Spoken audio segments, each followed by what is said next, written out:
probably saw that we were missing Mark. And this is not Mark. So just real quick, he had no sleep last night because he was at the hospital. He's okay from the text that I got. Thought a severe headache, and I'm going to butcher this because I just got limited details at 5 o'clock this morning. Thought it was related to what's been going on. You know, he's had headaches from the blood, or from the spinal tap, all that kind of stuff. It's not related, or the words he typed out was no connection. Oh, good. Okay, so, but I don't know anything other than he's at home, and he just didn't think it was possible for him to teach on 0 hours of sleep. And I agree with that. So he's at home. More news will come out as soon as we get it. Hopefully he's not watching. He is asleep.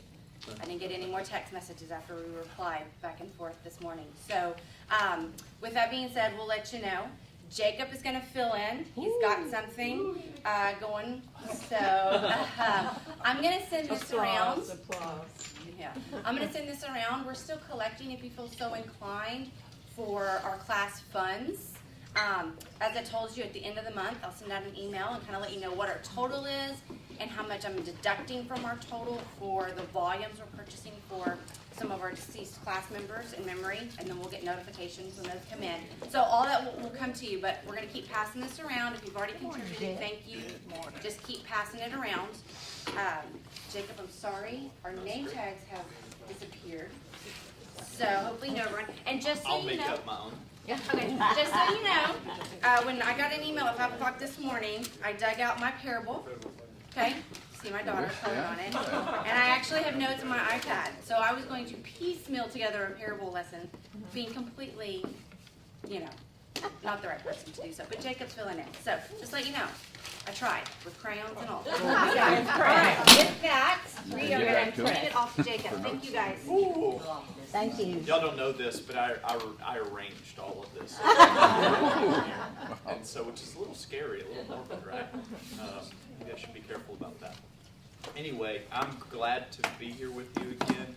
I wish it weren't under these circumstances, but I'm very, very glad to be in here with you. I'm not going to teach on a parable this morning.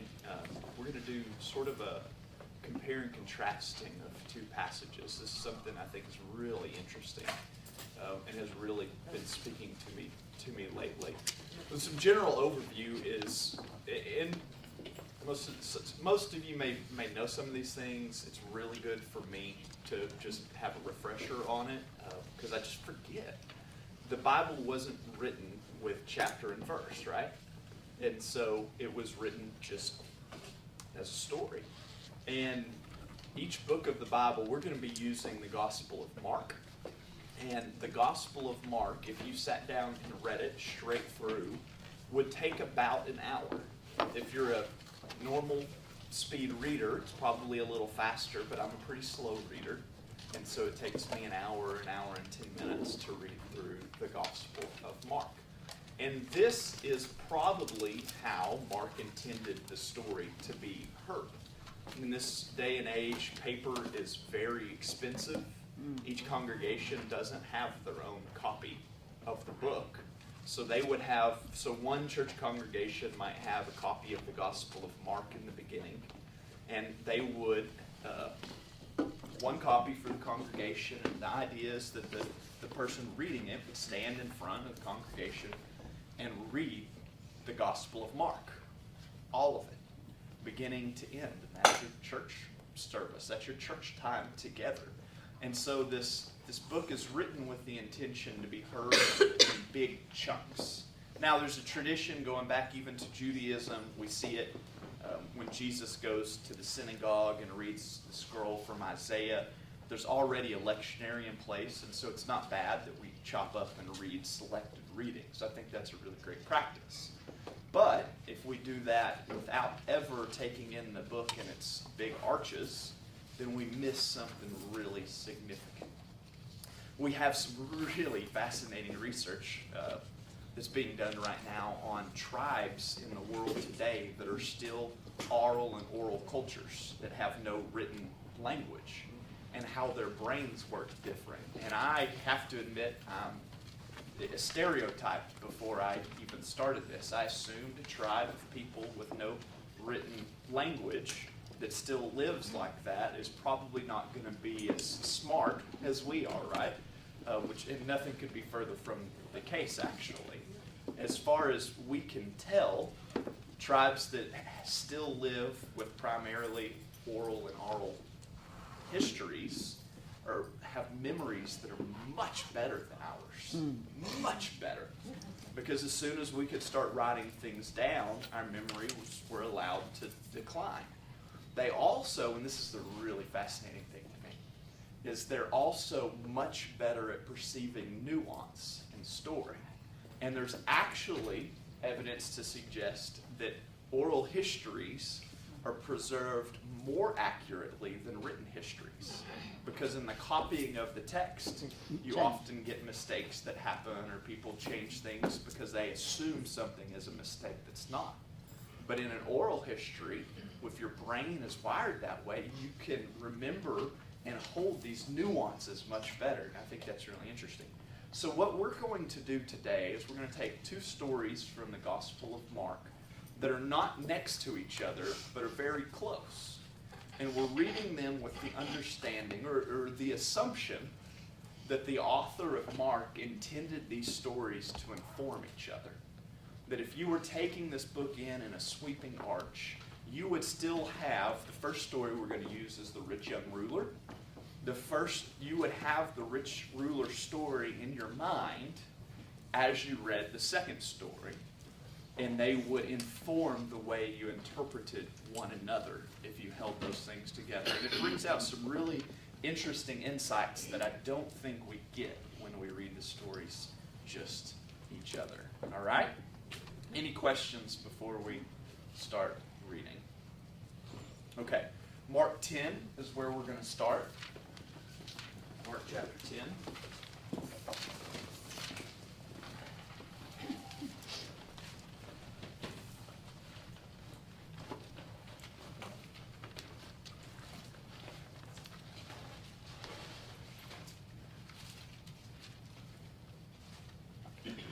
Mark chapter 10, verse 17. Alyssa's dog did that. Yeah. Of course I noticed it's her dog if it does something. That's like your child. Yeah. Soon you'll say it's the kid. Alyssa's kid. I'm just thinking about his kid.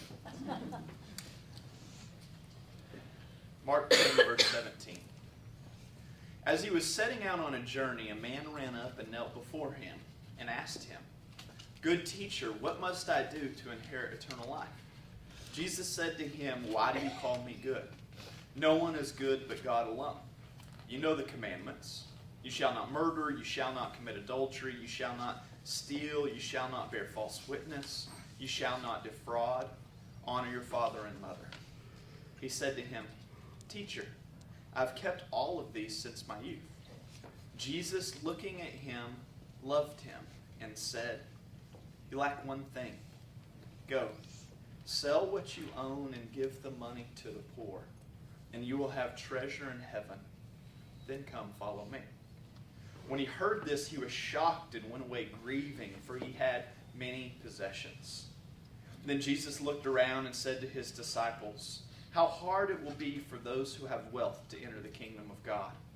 And the disciples were perplexed at these words, but Jesus said to them again, "Children, how hard it is to enter the kingdom of God. It is easier for a camel to go through the eye of a needle than for someone who is rich to enter the kingdom of God." They were greatly astounded and said to one another, "Then who can be saved?" And Jesus looked at them and said, "For mortals it is impossible, but not for God. For God all things are possible." This is the word of the Lord. Thanks be to God. Amen. What observations jump out at you? Any questions?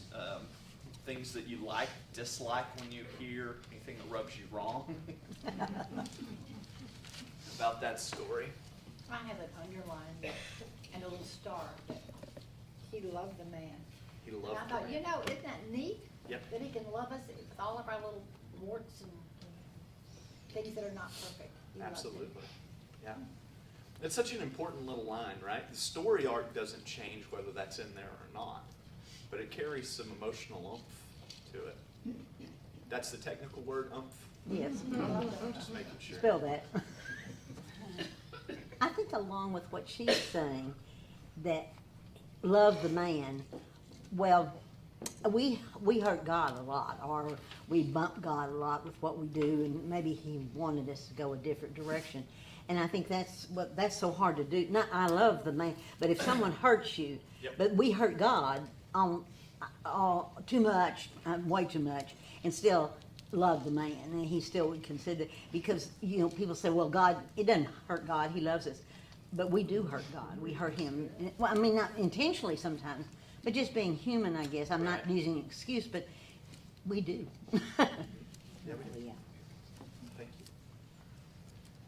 Well, the other thing, the glaring thing that I get out of that has always been, and my father was a very strong person about it too, is that if your order of importance of things in your life put God towards the bottom of your list, your life's going to end up one miserable event after another. And I always sort of, when I think of some of the people in history, and like the one gentleman here in Texas who absolutely demanded that when he died that he got buried in his Cadillac, that is now a monument that you can go by, Yeah. along with the other Cadillacs that are buried Yeah, in the it's ground. something, isn't it? You know.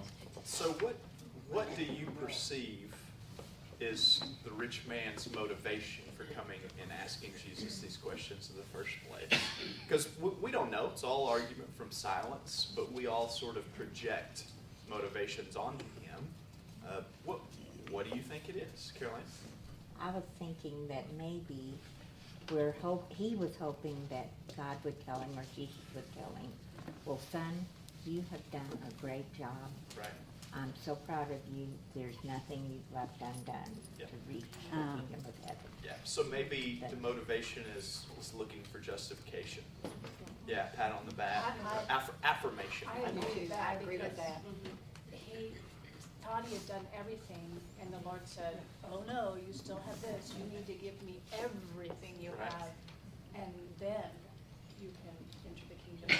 And it really wouldn't matter if it was riches or something else, it's everything he had, he has to give to God. Yeah, and I think on that same vein, maybe it didn't, in this it had to be everything, but maybe it was everything because that's what he held closest. God asked you to give, to let go of what you hold closest. And because it says, this is ESV, it says disheartened. Yours said very, instead of going like, oh, man, all right, like he was distraught. He was going to give up everything. So God got to exactly what he was holding on too tight to, maybe. I think, Anna, what were you gonna? Sorry, I cut you off a minute ago. Oh, no, that's okay. They said a lot of the things I was thinking, but can you just imagine how he must have felt walking around all that time thinking that he was doing, he said, I've done all these things since I was a boy. What a revelation to really work so hard, basically, and then find out that there's something still undone. And then to hear what that something is. Or, I mean, because that absolutely could be, like I said, it's argument from silence. We don't know. Or what if he's done all these things his whole life, and he's still miserable? And he's still unhappy or unfulfilled, and so what if his question is genuine? And he's coming to Jesus saying, look, I've done all of this. I've read the book. I'm following the rules, and I am still not experiencing the abundance of life in God that I've read about or I've been told about. Something's missing, Jesus. Tell me what it is. Yes. Oh, I was thinking about like my kids when they're like a project and they've done the bare minimum, you know, Yeah. and you know, and this is what God's saying is that, you know, no, you didn't put your heart and soul into it. You just did enough to check off the boxes. Right. And, you know, get that average C instead of go for the A. Yeah, possible. Sure. Yes, ma'am. I see this from a slightly different angle, and it may not apply to what we're asking now, but in a work situation, we know some extremely wealthy people, and they have a different mindset. The Bible doesn't say money is the root of all evil. It says the love of money. And when they are chasing money and they have money, their mind is on so many other things rather than their soul or helping others. It's about keeping up that appearance. It's about going to the right events, wearing the right clothes, you know, touching base with the right people. Their whole existence is about superficialities. And money is the catalyst for that. Are y'all familiar with Brennan Manning? Yeah. Brennan Manning? Manning. Thank you. Brennan Manning was a singer. Brennan in the Ragamuffin Band, right? Brennan Manning and the Ragamuffin Band. He wrote songs for Amy Grant, several of them. He sings like "Our God is an Awesome God." That's Brennan Manning. Some really wonderful contemporary Christian music in there. For a guy that's not a huge fan of contemporary Christian music, but did it pretty well. So he was very, very famous for a while, made a lot of money, and all of the money that he made went to his church. And his church did the research every year to figure out what the median or average income in America was that year, and that's what they paid him every year, whatever the right middle was. And I don't know what they did with the rest of it. I don't know if he knew. It wasn't his business. And so at one point in his life, he got a little disillusioned, and he felt like God had called him. And so he left music industry and moved to a Navajo reservation to teach English. That's just where he died very young in a car accident while he was teaching English on a Navajo reservation. There's just one great story about him getting blacklisted from Wheaton College, not being allowed to speak there. Their famous blacklist, right?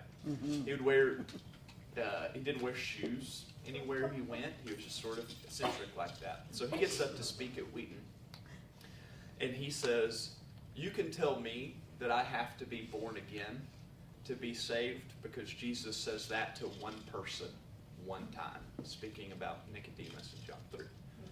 "And I can tell you that you have to sell everything you have and give it to the poor to be saved, because Jesus also says that to one person one time." He didn't get invited back.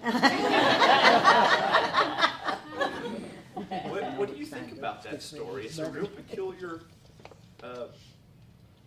it's true. We've made a lot of be born again and Nicodemus. And this is a trope that we all must follow, right? To be saved. But we've tried to not make this rich man's story into the same trope for us all to follow, right? Any thoughts there? Yes? I think that we should give what is important to us. I mean, that may not be all of it, some of it, most of it, whatever, but you should always give what you feel you need to do or want to do. And I think if we do that, it's going to be a better place. Right. Kathy, were you?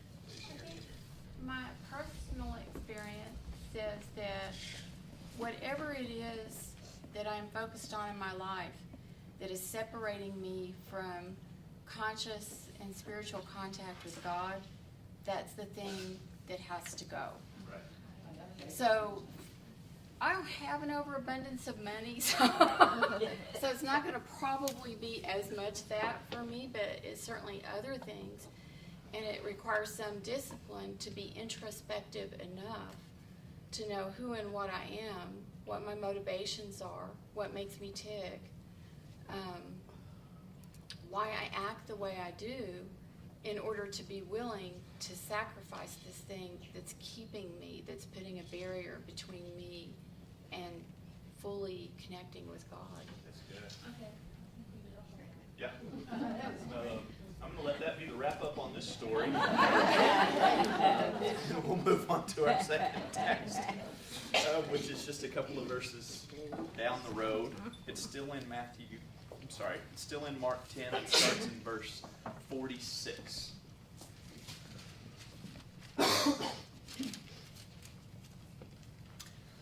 They came to Jericho. As he and his disciples and a large crowd were leaving Jericho, Bartimaeus, son of Timaeus, a blind beggar, was sitting by the roadside. When he heard that it was Jesus of Nazareth, he began to shout out and say, "Jesus, Son of David, have mercy on me." Many sternly ordered him to be quiet, but he cried out even more loudly, "Son of David, have mercy on me." Jesus stood still and said, "Call him here." And they called the blind man, saying to him, "Take heart, get up, he's calling you." So throwing off his cloak, he sprang up and came to Jesus. Then Jesus said to him, "What do you want me to do for you?" The blind man said to him, "My teacher, let me see again." Jesus said to him, "Go, your faith has made you well." Immediately he regained his sight and followed him on the way. What jumps out at you in this story? Man had a belief that Immediately. the man knew he was going to be healed. Yes. He didn't have any questions. He asked, but he knew he was going to receive sight. Yeah. That's one of these arguments from silence, right? Like that's what that could be the case. Or he could be taking a huge gamble. He could be terrified. And it's still worth risking it, maybe. I mean, anything could be true in there. I think that's the exciting part. Yeah. What else? What else jumps out at you? I think his persistence. His persistence? Mm-hmm. We get the story where he cries out 2 times, right? Mm-hmm. Like, we don't know how long this story took place. Is it hours? How long is this man on the side of the road yelling? Because this is his only recourse if he's going to find Jesus. He can't get up and run and chase him. So, yeah. I love it because he said, "Get up and cheer up," because he's calling you, and Right. isn't he calling all of us? Absolutely. I love that because I'm a do person. And I love it that he's calling us to Right. get up. And how fast the crowd's words change, right? Like how quickly. Shut up, shut up, shut up. Oh, get up, he's calling you, right? Like how fickle the crowd is. Yeah, crowds aren't usually a positive influence. Just not usually. Okay. Anything else? Anything else jump out at you? The thing is, after he was healed, he followed him. He said, "Go," but he followed him. He went, but he followed him. Absolutely. So here's the scene, right? It's Passover time in the world. Passover is this huge religious pilgrimage in Israel, of course. And so everyone who is able, who's financially able, is required to pilgrimage to Jerusalem for the Passover. And so tons and tons, and so Jerusalem swells during Passover season 4 or 5 times its normal size. It just grows because people from all over, not just Israel now, but now the Jewish people are spread out throughout the Roman world. So people come from literally all over the world to Jerusalem at Passover time. And so this road from Jericho to Jerusalem is a major highway into Jerusalem.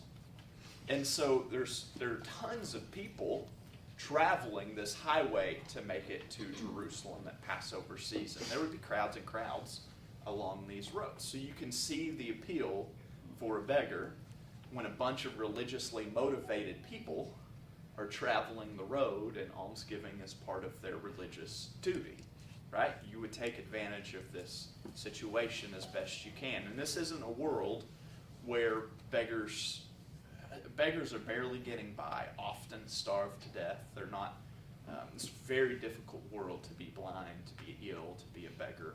So you would beg for that day's food. The only possible exception might be at this time, at Passover time. You might be able to make a little bit more to, say, replace the cloak that you've been wearing for years and years. I don't know, just conjecturing. So the way it would work is the beggar is sitting on the side of the road. He's blind, so he takes his cloak and he spreads his cloak out in front of him. And as the pilgrims walk along on the path to Jerusalem, they could toss their coins onto the cloak. And at the end of the day, that way they don't have to stop what they're doing and walk over. This is the first century guitar case. Thank you. There's the word I couldn't find. Right? And so at the end of the day, he can merely take the edges of his cloak, pull them up, and there he has all of his coins in there. So here he sits, crying out to Jesus, Jesus, have mercy on me. And you have it pulled up in your Bible right there. Read for me, starting there where he cries out to Jesus. Now, I'll tell you when to stop. Jesus, son of David, have mercy on me. And then many rebuked him and told him to be quiet, but he shouted all the more, Son of David, have mercy on me. Yes. Keep going. Oh, okay. Jesus stopped and said, call him. So they called to the blind man, cheer up, on your feet. He's calling you. Throwing his cloak aside with his money that he already gathered, I guess. He jumped to his feet and came to Jesus. Boy, he ignored that money. Yeah. What happens to all of his coins? Everywhere. They're rolling off that way, right? Yeah. So then he goes to Jesus. Go, keep reading. So he's over here. Just gonna act it out. What do you want me to do for you? Jesus asked him. Right. The blind man said, Rabbi, I want to see. Yes. Go on, said Jesus, your faith has healed you. And Immediately he received his sight and follows Jesus along the road. immediately he follows Jesus. That way, where's his cloak? Over And the there. coins are that. Where are his coins? Yeah. All back there. Right? So take that story and hold it up to the one we just read. And tell me what stands out to you. He left everything to follow Jesus. Everything. On a different level, right? Yeah. What, is it easier because he has less, or is it more difficult, or tell me, what do we? No, that's such a theme. The women with the 2 mites, the money is a theme throughout the Bible. But whatever it is you have, you give it, and it's With a glad heart. Yeah, I think if you, thinking about it, someone who's wealthy, who's always had everything, who's used to it, the environment, giving it up and giving it all might be harder. The situation itself isn't harder. Both individuals would follow Jesus or have nothing and have to rely on day-to-day things, but it might be harder for someone to go on this journey and walk this path that have softer feet, that are used Softer to, feet. I'm just, That's good. you know what I mean? It's evocative imagery. Yeah. To someone who is used to that hard work and just getting by, for them, I don't want to say that it's easier, but if you're already entrenched in that, no different. my question. Have you ever given something up or given something away, sold something, and then regretted it? Wish you hadn't. So I sold some commentary series that my mom gave me. She's laughing. My mom gave me the first commentary series I ever had. I got it right when I was in high school, leaving to go to college, and it was incredible. Nobody else, first year undergrad had their own commentary series. This incredible gift. Years later, it's all written by a guy that I'm ashamed to have on my shelf. Racist, bigot, not the kind of Christianity that I want to be a part of. So it's not all bad. Nobody is. That's not the only dimension to him, and those commentaries really served me well for a while. And I had I imagined someone walking into my office who anyway, and seeing those on my shelf and getting the message that they're not welcome there. And I just couldn't stomach that. And so I took the books to half-price books, and I sold them for about $6, right? Yeah. And I walked away, and I just cried. I thought, what in the world are you doing, Jake? There's so much I lost there, right? Like, I was embarrassed about a part of who I was at that time. I was embarrassed my mom, who had given me this lavish gift. These aren't cheap things. Would find out all of these things. I was letting go of a part of who I once was, right? It's very difficult. So I think the reason I tell that story, and the reason I ask about have you ever given something away that you regretted, is I think we learn more about, what's the right words, like our emotional attachment to things, like what purpose these things serve in our lives. And they usually have very little to do with the things, right? This rich man doesn't have all of these things because all of these things in and of themselves are necessary or even bringing joy. A lot of it is we're filling holes inside of us.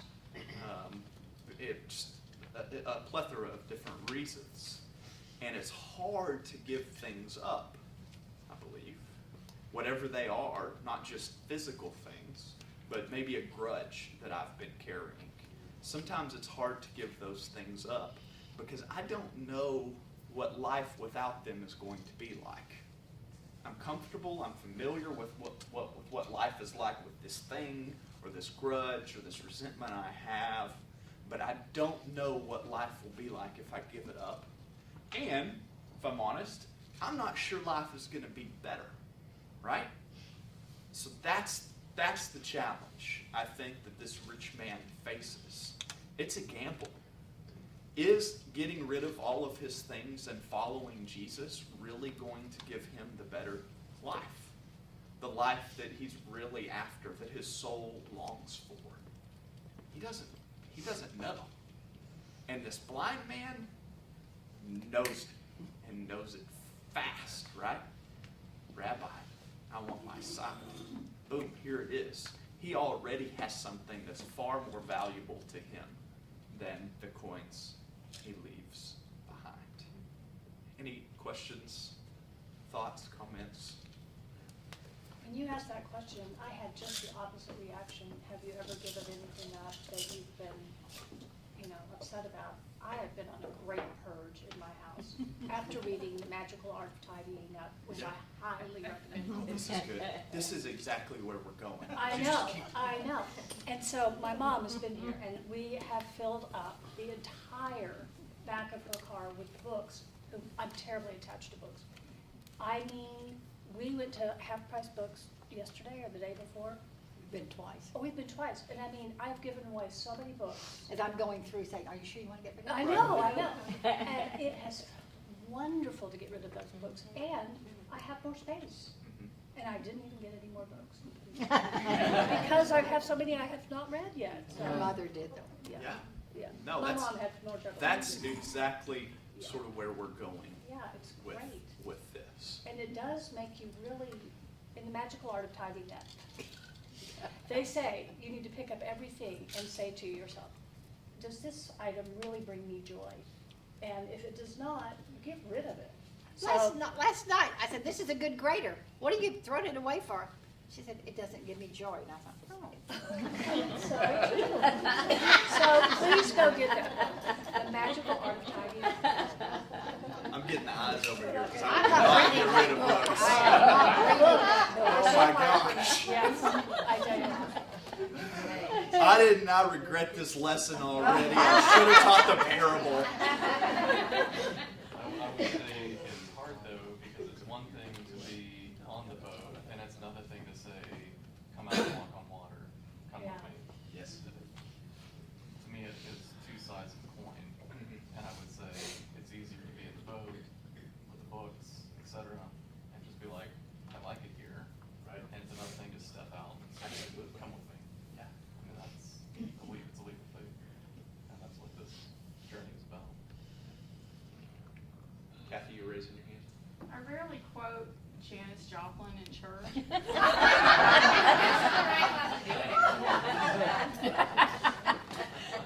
But freedom is just another word for nothing left to lose. That's good.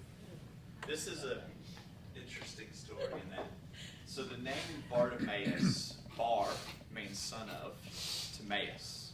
His name, and the story says Bartimaeus, son of Timaeus. It's redundant, right? This is a no-named person, which, so there's real paradox. This poor person who has no name for himself, yet is named. And this rich person whose name is never given in the story. And I think that's a really clever thing that Mark is doing there, to say, in this story, what will live on for, I don't know if Mark knows how long these stories are going to live on or not, but in this our sacred stories, we have this blind beggar whose name lives on, and this rich person's who's nameless. Part of that might be he's nameless because he's all of us, right? Yeah. We can all insert our name Got many names. in this first world America. Yeah, nameless because he has many names. This is like every name. Isn't that the name of every man? And that's the short story. Thanks. And so that's a really interesting thing. One thing that someone brought up to me, and I need to finish with this, I think, is that we don't know what happens to the rich man. We're told that he walks away grieving, but we're not told if he's grieving because this is something he can't do, or if he's getting rid of books that his mother gave him that he has. And he's going to get rid of his things. But maybe he's crying like I was, right? We don't know. All of this is from silence. And so this story is written, the rich man's story is written in such a way that we can project anything onto it that we want to. We can project good motives. We can project poor motives. The story could read as if he's a genuine person who comes to Jesus asking a question of faith, who then turns away, walks off, and does everything Jesus asks, even though it's difficult. That's there. That's not the way we usually read it, because that's not typically the way we experience it within ourselves, right? Or within our world, but it's there. And the motivations, I think, the assumptions that we push onto the story, and Mark is really clever to write a story that allows us to do that, are as important for us to understand as the story is. So I think pay attention to what you assume to be true in this story. And what does that say about me and you?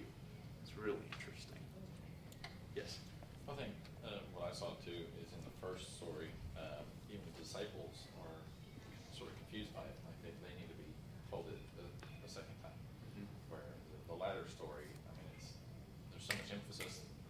They get it. It's an evocative story.